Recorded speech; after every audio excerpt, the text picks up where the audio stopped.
Everyone assumes you're shy, or antisocial, or that something went wrong somewhere and you just never recovered. But here's what's actually happening inside the mind of someone who genuinely prefers staying home. And it's not what most people think. The world has spent decades building a story around extroversion. The louder you are, the more successful you'll be. The more events you attend, the more alive you must be. And if you're the person who cancels plans and feels relief instead of guilt, you've probably been handed that story too. You've probably looked at yourself through that lens and thought, what is wrong with me? Nothing is wrong with you. But something very specific is happening in your brain, and once you understand it, you stop apologizing for it. Let's start with the biology, because this isn't just personality. Research in neuropsychology shows that introverted and home-preferring people process dopamine differently.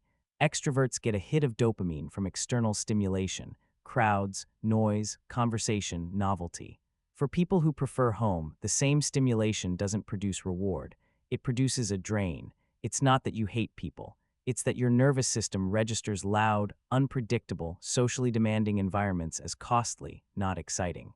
Your brain is running more activity in the prefrontal cortex, the part that processes complex thinking, planning, and internal experience, which means your default state is already rich. You're not bored at home, you're processing.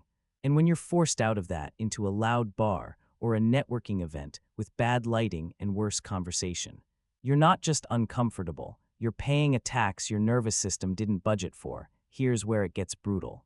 Because understanding the biology doesn't fix the shame. You've declined the birthday dinner and spent the rest of the night wondering if they hate you now. You've said, I'm busy, when the truth was, I just can't do it tonight. You've sat in your apartment on a Friday, comfortable, and then opened Instagram and watched everyone else existing loudly in groups, and suddenly your comfortable Friday felt like evidence of failure. That's the part nobody explains. It's not the staying home that hurts. It's the story you tell yourself while you're doing it. I should be out there. Normal people don't do this. I'm going to end up alone. And here's the brutal truth about that shame spiral. It has nothing to do with who you are and everything to do with who you were told you should be. From childhood, the kid who wanted to read instead of play outside got asked, why don't you go make some friends? The teenager who skipped parties got labeled weird or too serious. The adult who turns down social invitations gets called flaky or antisocial. The shame didn't start with you, it was handed to you, and you've been carrying it like it's yours. Let's be specific. Because I prefer staying home is a vague statement that covers a lot of different realities. For some people, it means, I am deeply content in my own company. They have full creative lives, rich inner worlds. Chosen solitude that feels like oxygen. For others, it means something harder. I want to go out. I just can't seem to make myself do it anymore. And those are two completely different psychological profiles, and conflating them is where people get lost. The first person isn't struggling. They've chosen a life that matches their nervous system, and they're living it without apology. The second person is dealing with something else, maybe social anxiety that's quietly calcified into avoidance. Maybe depression made home feel safe, and the outside world feel dangerous. Maybe a series of painful social experiences that train their brain to associate people with threat. The psychology term for what happens in that second group is avoidance reinforcement. Every time you feel anxious about going out, and then you stay home, your brain records it as staying home equals relief. Going out equals danger.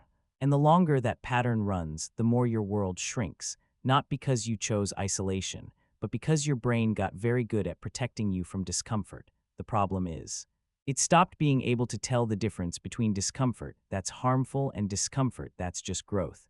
There's another layer that doesn't get discussed enough. A lot of people who prefer home aren't just introverted.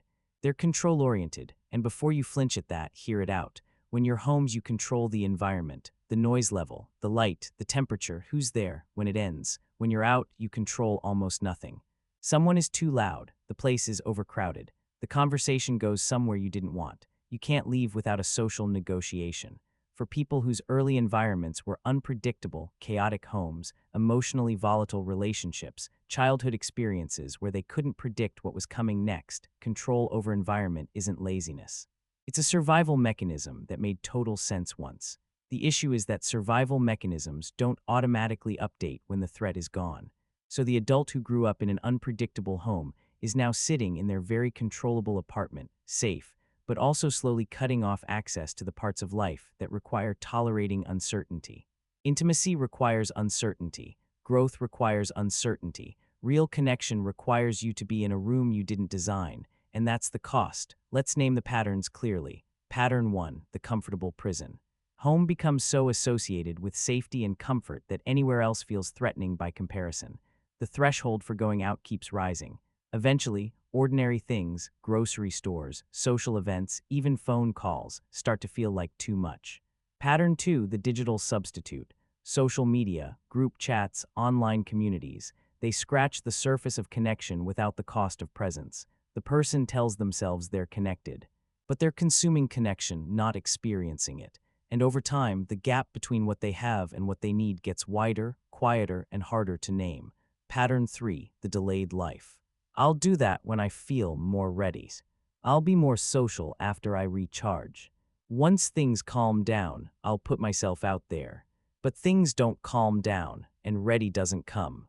And the life that was supposed to start after the recharge period keeps getting pushed forward. This isn't a character flaw. It's the avoidance of wearing the costume of self-care.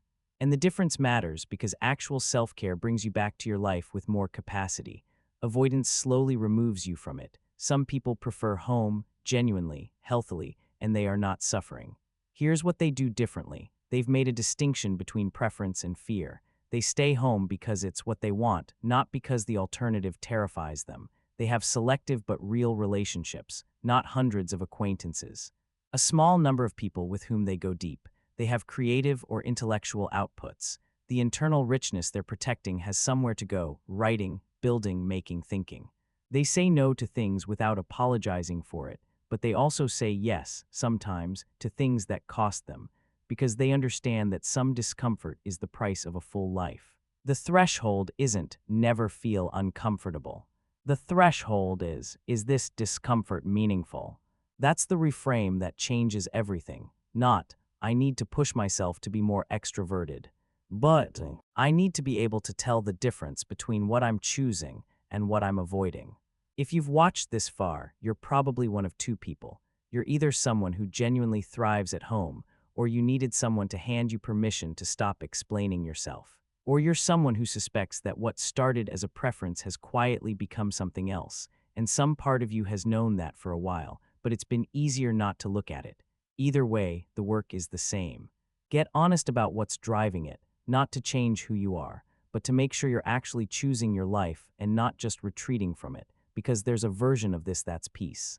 And there's a version of this that's a very quiet, very comfortable kind of disappearing, and only you know which one you're living in. So here's the question I want to leave you with. When you stay home, is it because it's what you genuinely want?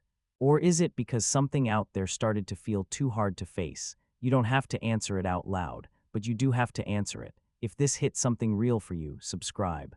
We go deeper every week into the psychology behind the patterns most people never stop to examine. See you there.